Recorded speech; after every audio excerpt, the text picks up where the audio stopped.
দ্বাদশে মঙ্গল দেখা গেছে এটা নিজের স্বামী সন্তানকে ছেড়ে অনেক দূরে চলে গেছে অন্য কারোর হাত ধরে। দ্বাদশে মঙ্গল নিচ হয়ে থাকা সিংহ লগ্নের সাপেক্ষে অবশ্যই কিন্তু অশুভ যোগ বলে জানবেন।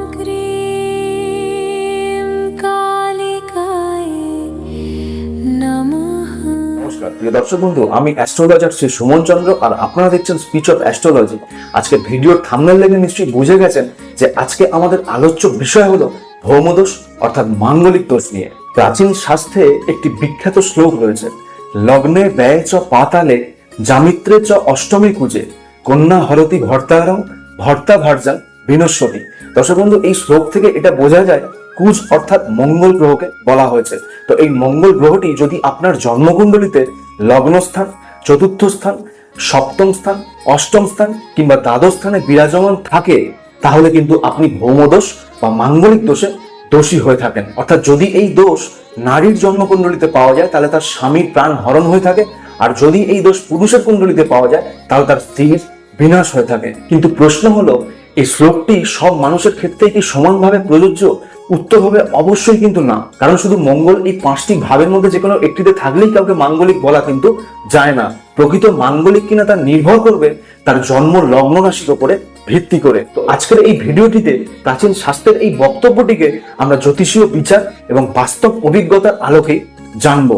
আসলে মাঙ্গলিক দোষ কি, কখন এটি কার্যকরী হয় এবং কখন এই মাঙ্গলিক দোষ ভঙ্গ হয়ে যায়। দর্শক বন্ধু, মাথায় রাখবেন এই ভৌমদোষ বা মাঙ্গলিক দোষ আপনার জন্মকুণ্ডলিতে লগ্ন রাশি থেকে কিন্তু বিচার্য, চন্দ্র রাশি থেকে কিন্তু অবশ্যই নয়। তো মাঙ্গলিক কথা অনুষ্ঠানে সকলকে স্বাগত জানাই। ভিডিওটি শিক্ষণীয় ভিডিও হতে চলেছে, তাই ভিডিওটি পুরোটি দেখার অনুরোধ রইল।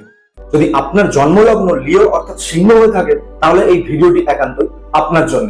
সিংহের মানুষেরা মাথায় রাখবেন আপনাদের জন্মছকে এই মঙ্গল গ্রহটি রাজ্যকারক গ্রহের ভূমিকা পালন করে থাকে। তো প্রথমেই লগ্ন স্থানে মঙ্গলের অবস্থান বা ক্যারেক্টারকে দেখুন। এই সিংহ লগ্নটি হলো সূর্যের ঘর, অর্থাৎ সূর্য মঙ্গলের সাথে কিন্তু অবশ্যই পরম মিত্রতার একটা সম্পর্ক আছে। এবং এই মঙ্গল রাজ্যকারক গ্রহ হওয়ার কারণে মঙ্গল সিংহ লগ্নে যখন প্রেজেন্ট থাকে কারো জন্মছকে, অবশ্যই কিন্তু সে মাঙ্গলিক দোষে দোষী হয় না।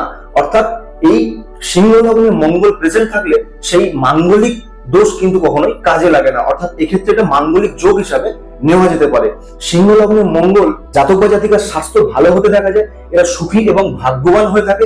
এক্ষেত্রে মঙ্গল উগ্রগ্রহ হওয়ার কারণে শুধু এদের যখন বিবাহের পর অবশ্যই কিন্তু এরা এদের স্পাউসকে খানিকটা ডমিনেট একটা কিন্তু করে থাকে, অর্থাৎ ডমিনেটিভ নেচার কিন্তু এদের মধ্যে লক্ষণীয় হতে দেখা যায়। তবে এদের পার্টনারকে কিন্তু অবশ্যই মাঙ্গলিক যোগে থাকতে হবে, অর্থাৎ এদের পার্টনারকে কম বেশি মাঙ্গলিক হতে হবে কিংবা তাদের সামঞ্জস্য কিন্তু অবশ্যই থাকতে হবে। এরপর চতুর্থ স্থানে মঙ্গলের ক্যারেক্টারকে দেখুন। সিংহ লগ্ন সাপেক্ষে চতুর্থ স্থানে মঙ্গল কখনোই কিন্তু মাঙ্গলিক দোষ দেয় না, কারণ মঙ্গলের এটা নিজের ঘর, অর্থাৎ বৃশ্চিক রাশি।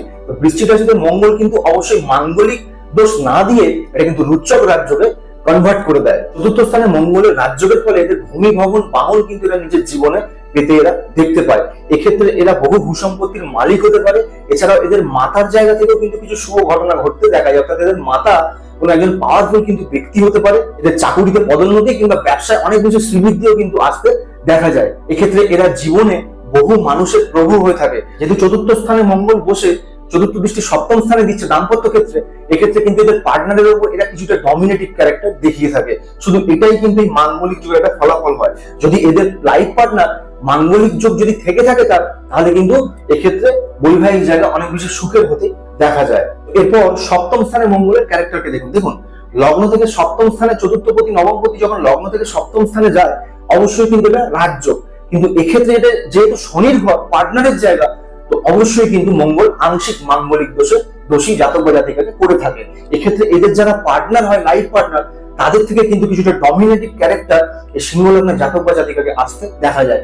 অবশ্যই কিন্তু সপ্তমে মঙ্গল যেহেতু আছে, দেরিতে বিবাহ কিন্তু আপনার শুভ হবে বলে জানবেন। অর্থাৎ কম বয়সে বিবাহ কিন্তু সিংহ লগ্নের সপ্তমে মঙ্গল অশুভ বিবাহ কিন্তু হয়ে থাকে অনেক কারোর ক্ষেত্রে। এক্ষেত্রে সপ্তমে মঙ্গল যেহেতু আছে, যারা দেরিতে বিবাহ করবে তাদের ক্ষেত্রে কিন্তু অবশ্যই সেটা শুভ হবে বলে জানবেন। তবে জন্মগোষ্ঠী মিলিয়ে কিন্তু বিবাহ করা উচিত হবে, যেহেতু দুজনকেই মাঙ্গলিক হতে হবে বলে জানা যাচ্ছে। তবেই কিন্তু বিবাহিত জীবন শুভ হতে দেখা যাবে। নাহলে সপ্তমে পাপগ্রহ মঙ্গল থাকলে অবশ্যই কিন্তু অনেক সময় সিংহ লগ্নের সপ্তমে কুম্ভে যদি মঙ্গল থাকে, এই দুই ভাই বিবাহ কিন্তু হতে দেখা গিয়ে থাকে। তো এরপর অষ্টম স্থানে মঙ্গলের ক্যারেক্টারকে দেখুন। লগ্ন থেকে অষ্টম স্থানে যখন মঙ্গল রাজ্যকারক গ্রহ হয়ে যায়, চতুর্থপতি নবমপতি, এক্ষেত্রে কিন্তু অবশ্যই এটি মাঙ্গলিক দোষে দোষী জাতককে করবে। এক্ষেত্রে বলি জাতক বা জাতিকার মাতা পিতার জায়গা কিন্তু অনেক বেশি অশুভ হয়ে যায়। অষ্টমে মঙ্গল থাকলে তাদের ছোট বয়সে কিন্তু মাতা পিতার জীবনাবসান হওয়া কিংবা মাতা পিতার শরীর স্বাস্থ্য নিয়ে অনেক বেশি চাঞ্চল্যকর পরিস্থিতি কিন্তু এদের জীবনে আসতে দেখা গিয়ে থাকে। অষ্টম স্থানে মঙ্গল কিন্তু এদের জীবনে রক্তপাত হতে দেখা যায়। এছাড়াও যেহেতু জলরাশিতে মঙ্গল, অবশ্যই কিন্তু জল সম্পর্কিত কোনো দুর্ঘটনা থেকেও এদের একটা অশুভত্ব আসতে দেখা গিয়ে থাকে।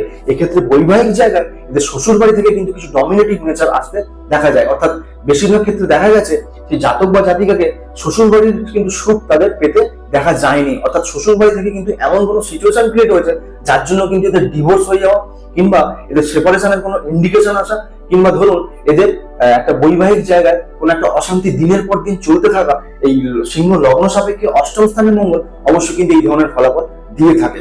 একটা যেটা জিনিস, অষ্টম স্থানে মঙ্গল কিন্তু জাতকের যে পার্টনার হবে, লাইফ পার্টনার, তার কিন্তু মুখের ভাষাকেও কিন্তু অনেকটা খারাপ করে। অর্থাৎ তার কিছু কটু ভাষার জন্য কিন্তু এই সিংহ লগ্নের জাতক নিজের লাইফটাকে বেপরোয়া দিকে কিন্তু ধাবিত করে। অষ্টম স্থানে যদি মঙ্গল 0 ডিগ্রি কিংবা 29 ডিগ্রিতে থেকে থাকে তাহলে কিন্তু মাঙ্গলিক দোষ খণ্ডন হয়ে যায়। অর্থাৎ মাঙ্গলিক দোষ কিন্তু জাতক বা জাতিকার হয় না। এক্ষেত্রে মঙ্গল কিন্তু তার রাজ্যের কারকত্ব অবশ্যই কিন্তু হারিয়ে থাকে, যেহেতু অষ্টম স্থানে সে প্রেজেন্ট আছে। তো এরপর দ্বাদশ স্থানে মঙ্গলের ক্যারেক্টারকে দেখুন সিংহ লগ্ন সাপেক্ষে দ্বাদশ স্থানে মঙ্গল কিন্তু সবচেয়ে বেশি মাঙ্গলিক দোষে দোষী জাতককে করে থাকে। তার কারণ হলো এই জন্মছকে মঙ্গল সবচেয়ে প্রধানতম রাজ্যকারক গ্রহ, আর সে যখন চতুর্থপতি নবমপতি ও দ্বাদশ স্থানে নিজ ঘরে যখন প্রেজেন্ট থাকে তখন কিন্তু এই মঙ্গল তার রাজ্যের কারকত্ব প্রথমত হারিয়ে ফেলে, দ্বিতীয় দোষে মাঙ্গলিক দোষে জাতককে অত্যাধিক দোষী করে থাকে। সিংহ লগ্নে দ্বাদশে মঙ্গল বেশিরভাগ ক্ষেত্রেই দেখেছি তাদের ক্যারেক্টার কিন্তু ভালো হয় না। অর্থাৎ এদের জীবনে বহু সম্পর্ক কিন্তু আসতে দেখা যায়। এরা ব্যভিচারী বা ব্যভিচারিণী হয়ে থাকে। এদের জীবনে বিবাহ না করাই উচিত হবে বলে জানবেন। যদি এরা বিবাহ করেন তাহলে কিন্তু এদের পার্টনারকেও মাঙ্গলিক দোষে দোষী থাকতে হবে, না হলে কিন্তু এই জন্মছকে দ্বাদশে মঙ্গল অবশ্যই কিন্তু কোনোদিন এদের বিবাহ সুখের হবে না। এক্ষেত্রে কিন্তু দ্বাদশের মঙ্গল কখনোই ভালো ফল দেয় না বলে জানবেন। এরা নিজের ভূসম্পত্তি, জমি জায়গা ইত্যাদি সেল করে বা ইত্যাদি ছেড়ে দিয়ে অবশ্যই কিন্তু এরা দূরে কোনো জায়গায় গিয়ে প্রবাসী হয়ে থাকে। অনেক সময় দ্বাদশের মঙ্গল দেখা গেছে এরা নিজের স্বামী সন্তানকে ছেড়ে অনেক দূরে চলে গেছে অন্য কারোর হাত ধরে, কিংবা এরা এদের স্ত্রীকে ছেড়ে অনেক দূরে অন্য কারোর হাত ধরে চলে গেছে। এক্ষেত্রে এটা কিন্তু দ্বাদশের মঙ্গল নিচ হয়ে থাকা সিংহ লগ্নের সাপেক্ষে অবশ্যই কিন্তু অশুভ যোগ বলে জানবেন। কিন্তু দ্বাদশ স্থানে এই মঙ্গলের সাথে যদি চন্দ্র প্রেজেন্ট থাকে কিংবা এই মঙ্গলকে যদি বৃহস্পতি কোনোভাবে দৃষ্টি দেয় পঞ্চম সপ্তম নবম দৃষ্টি দিয়ে, কিংবা এই মঙ্গলকে যদি শনি তৃতীয় সপ্তম দশম দৃষ্টি দিয়ে যদি দেখে তাহলে, কিংবা ধরুন দেখা গেল এই মঙ্গলের 0 ডিগ্রি কিংবা 29 ডিগ্রিতে মঙ্গল প্রেজেন্ট আছে, তাহলেও কিন্তু এই মঙ্গল তার রাজ্যের কারকত্ব হারালে মাঙ্গলিক দোষে কিন্তু জাতকে খুব বেশি করবে না। অর্থাৎ মাঙ্গলিক দোষে যে অশুভ ফল সেটা কিন্তু এই মঙ্গল সিংহ লগ্নের সেই জাতক ব্যক্তিকে অবশ্যই দেবে না। তো এই ক্ষেত্রে এটা আপনারা মাথায় রাখবেন। দর্শক বন্ধু, অনেকে জিজ্ঞাসা করে থাকেন যে মাঙ্গলিক দোষ কি আদৌ কাটানো যায়? তো তাদের উদ্দেশ্যে বা সকলের উদ্দেশ্যে এটাই বলে থাকি যে মাঙ্গলিক দোষ কিন্তু আসল কথায় কাটানো যায় না। যদি পুরুষ মাঙ্গলিক হয় তাহলে তার স্ত্রীকে মাঙ্গলিক হতে হবে, আর যদি নারী মাঙ্গলিক হয় তাহলে তার স্বামীকে অবশ্যই কিন্তু মাঙ্গলিক হতে হবে, বা তার সামঞ্জস্য কিছুটা কম বেশি থাকতে হবে।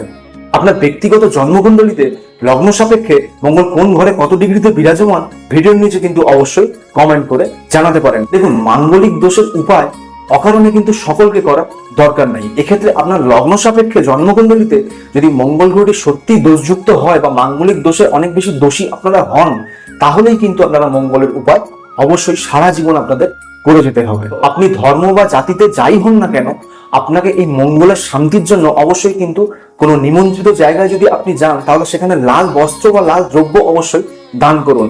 কোনো নিডি মানুষকে, অর্থাৎ কোনো দুস্থ মানুষকে তামার পাত্র বা তামার বাসন আপনারা দান করতে পারেন। আপনার হিমোগ্লোবিন লেভেল যদি সঠিক থেকে থাকে তাহলে অবশ্যই কিন্তু আপনি বছরে 2 বার হলেও রক্তদান করুন। এছাড়াও খেজুর বা গুড় আপনারা দান করতে পারেন। এছাড়াও যারা সনাতনী বা হিন্দু আছেন তারা দেবী বগলামুখী পূজা করতে পারেন। মা মঙ্গলচণ্ডীর পূজা আপনারা প্রতি মঙ্গলবার করতে পারেন। এছাড়া মঙ্গলের অধিদেবতা ভগবান হনুমানজির পূজা বা চালিশা পাঠ কিন্তু আপনাদের জন্য সারা জীবন কর্তব্য বলে জানবেন। এতে মঙ্গল দোষ পুরোটা না খণ্ডন হলেও অবশ্যই কিন্তু কিছুটা মঙ্গল দোষে বা মাঙ্গলিক দোষের ঘাটতি কিন্তু আপনারা আসতে দেখতে পাবেন। দর্শক বন্ধু, ভিডিওটি ভালো লাগলে একটি লাইক দেবেন। এরকম ভিডিও আরো দেখার জন্য অবশ্যই কিন্তু ফলো বা সাবস্ক্রাইব করে পাশে থাকবেন। তো দেখা হচ্ছে পরের ভিডিওতে। সকলের মঙ্গল হোক, সকলে ভালো থাকুন, সুস্থ থাকুন। ধন্যবাদ।